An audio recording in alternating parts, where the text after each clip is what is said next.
دیکھیے آپ لوگ سب لوگ پڑھے ہیں، لڑکے جو ہوتے ہیں کبھی کبھی بڑے بدماش ہوتے ہیں، تو بعض لڑکوں کے دماغ میں ہوتا ہے کہ آج ماٹ صاحب کو پھنسانا ہے، ہوتا ہے نہیں ہوتا؟ تو ان کے گھر میں کوئی اسی سبجیکٹ کا اگر کوئی جانکار ہے تو وہ لڑکے پڑھ کے جاتے ہیں، ماٹ صاحب سنائیں، اس میں لطیفہ سن لیجیے، بہت مزیدار ہے، صلوات بر محمد والے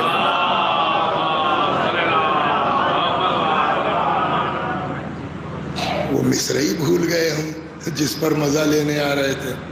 ہاں وہ پڑھتے ہیں نا مرثیہ، بخدا فارس میدان تہور تھا ہر، 1-2 لاکھ سواروں میں بہادر تھا ہر۔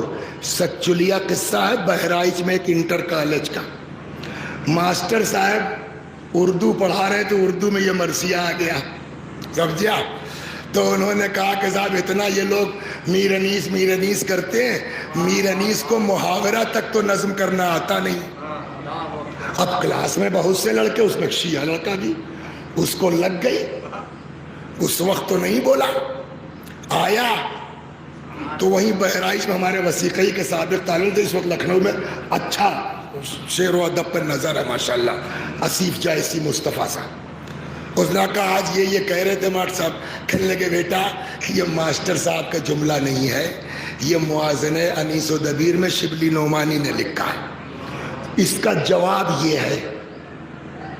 سیکھ لیا اس نے، گیا دوسرے دن ماٹ صاحب کلاس میں آئے، کہنے لگے کہ سر آپ نے کل کہا تھا کہ میر انیس کو مرثیہ وہ محاورہ نظم کرنا نہیں آتا، کہا تو کہنے کیسے؟ کہا بیٹا محاورہ 1,00,000-2 لاکھ ہے، 1-2 لاکھ نہیں ہے۔ یہ بتیا صحیح ہے، یہ بات صحیح بھی ہے کہ محاورہ کیا ہے، 1,00,000-2 لاکھ ہے، 1-2 لاکھ۔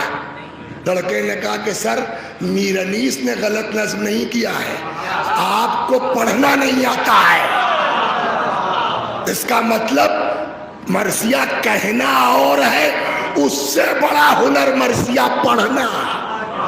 اب ماسٹر صاحب کو کاٹو تو لہو نہیں، اتنا بڑا لونڈا کہہ رہے آپ کو پڑھنا نہیں آتا، کیا مطلب کا پڑھیے؟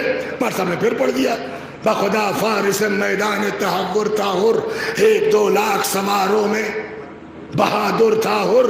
اس نے کہا سر ایسے نہیں پڑھا جائے گا، آپ پڑھ نہیں پڑھ، تب کہنا مجھ سے سنیے، اب بتائیے محاورہ غلط ہے۔ بخدا فارس میدان تہور تھا ہر، 1-2 لاکھ سواروں، صلوات بر محمد۔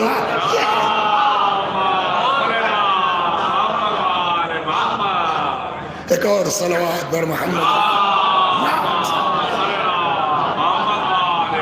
تو لہجے پہ بہت کچھ ڈیپینڈ کرتا ہے، تو جب میر انیس کے مرثیے میں پھنس جا رہا ہے آدمی تو قرآن سمجھ گئے ہیں کہاں رکنا ہے، کہاں ملا کے پڑھنا ہے، سمجھ؟ یہی 1-2 لاکھ سواروں میں بہادر تھا اور مصرع غلط ہو گیا، 1-2 لاکھ مصرع وزنی ہو گیا، تو جب ایک مصرے کا یہ حال ہے، اسی لیے ہم گزارش کرتے ہیں جہاں کل خرچہ ہے وہاں ٹائم نکالیے، اپنے لڑکوں کو بھیجیے مولوی صاحب کے پاس اور ڈھنگ کے جانکار کے پاس جو صحیح سے ہمارے بچوں کو قرآن پڑھا سکے۔